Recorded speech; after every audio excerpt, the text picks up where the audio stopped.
ఇంకా అనేక ఉద్యమాలు మనం చేయాలి. భూ పోరాటాలు, కూలి పోరాటాలు.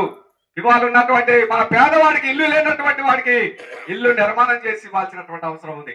నేను ఈ సందర్భంగా సవాల్ చేస్తున్నా, పెంకు కార్మికులైనా, ఇటుక బట్టి కార్మికులైనా, ఇక్కడ ఉన్నటువంటి అమాలి కార్మికులైనా వాళ్ళ పక్షాన పోరాడే పార్టీ అశోకనది మాత్రమని ఈ సందర్భంగా నేను తెలియజేస్తున్నా. మిగతా వాళ్ళందరూ కూడా అమ్ముడుపోతున్నారు. నేను ఇవాళ మనోడు చిండలు ప్రతిఘటన నుంచి ప్రసాద్ వచ్చాడు.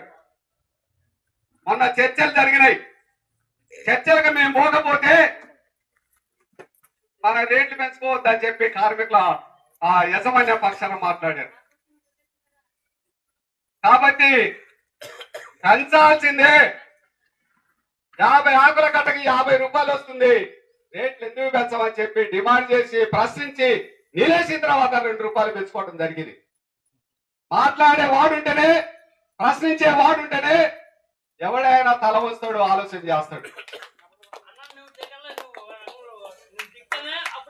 కాబట్టి వాళ్ళు ఎవరన్నా మనం తిట్టని దీవెళ్ళగా తీసుకుందాం. మనం ఏం బాధపడాల్సిన అవసరం లేదు. గ్రామాలలో మన పేదవాళ్ళకి అనేక సమస్యలు ఉన్నాయి. రేషన్ కార్డుల సమస్య ఉంది, పెన్షన్స్ సమస్య ఉంది, ఇంటి స్థలాల సమస్య ఉంది, రైతు కూలీల సమస్య ఉంది. వీటన్నిటి మీద మనం తెలంగాణ రాష్ట్రంలో బలమైనటువంటి ఉద్యమాలు చేసే వైపుగా మనం ప్రయాణం చేద్దాం. ఇంకా అనేక ఉద్యమాలు మనం చేయాలి. భూ పోరాటాలు, కూలి పోరాటాలు.